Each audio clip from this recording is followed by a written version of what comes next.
পৃথিবীতে সবচাইতে বিনা পুঁজির ব্যবসা এবং লাভজনক ব্যবসা হচ্ছে দেহ ব্যবসা। এই দেহ ব্যবসাকে পুঁজি করে ঘটনাটা কোন পর্যন্ত ঘটেছে, ভিডিওটা যদি আপনারা সম্পূর্ণ দেখেন আপনাদের মাথা হ্যাং হয়ে যাবে। এখানে দেখা যাচ্ছে একটি ছেলে একটি মেয়েকে নিয়ে আসছে। এই ছেলে এবং মেয়েটি কিন্তু তারা স্বামী স্ত্রী। এই লোক তার বউকে দিয়ে দেহ ব্যবসা করায়। অতঃপর গ্রামবাসী কিন্তু টের পেয়ে যায়। অতঃপর দেখেন গ্রামের যে ভালো পোলাপান আছে তারা কিন্তু তাদের কবলে পড়ে গেল। দেখুন ছেলেটি এবং মেয়েটির সাথে শেষ পর্যন্ত কি হয়। ভিডিওটি যদি আপনারা সম্পূর্ণ দেখেন তাহলে বুঝতে পারবেন এখানে কাহিনীটি কি ঘটেছে।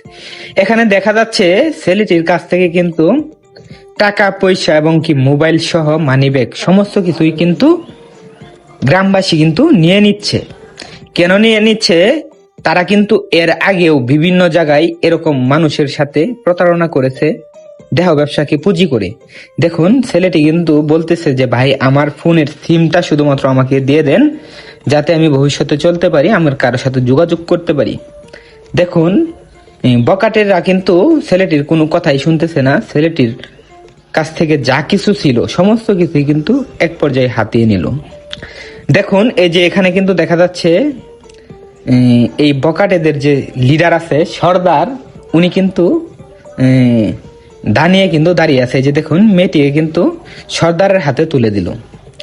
প্রিয় দর্শক, ভিডিওটি একটি শেয়ার করে রাখুন। ভিডিওটি একটি সতর্কমূলক ভিডিওটি শেয়ার করে রাখলে আপনার বন্ধু বান্ধব আত্মীয় স্বজন ভিডিওটি দেখে সচেতন হতে পারবে।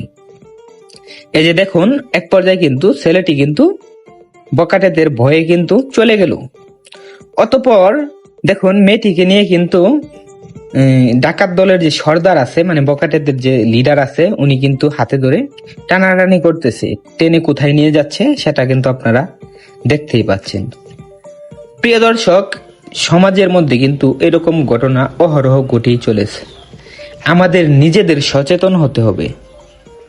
আমাদের নিজেরা যদি সচেতন হই তাহলে কিন্তু আমাদের সমাজ থেকে এই ব্যবসাগুলা কিন্তু উঠে যাবে। দেখুন অতঃপর ছেলেটি কিন্তু তার এক বড় ভাইকে নিয়ে আসছে। আসার পর দেখুন এই যে বকাটেদের যে দুইজন সদস্য ছিল তারা কিন্তু এক পর্যায়ে কিন্তু পালিয়ে গেছে। অতঃপর যে মেন লিডার তাকে কিন্তু আটক করেছে। প্রিয় দর্শক, ভিডিওটি কিন্তু সম্পূর্ণই সাজানো একটা নাটক, স্ক্রিপ্টেড। তো ভিডিওটিকে কেউ রিয়েল মনে করবেন না, আর সবাই এই ধরনের ব্যবসা থেকে বিরত থাকবেন। আমাদের সমাজে এই ধরনের ঘটনা অহরহ ঘটছে, তাই কিন্তু ভিডিওটা বানানো হয়েছে।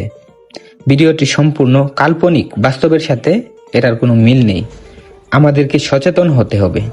দেখুন অতঃপর কিন্তু ডাকাত দলের যে লিডার তাকে কিন্তু নিয়ে গেল। ধন্যবাদ। আসসালামু আলাইকুম।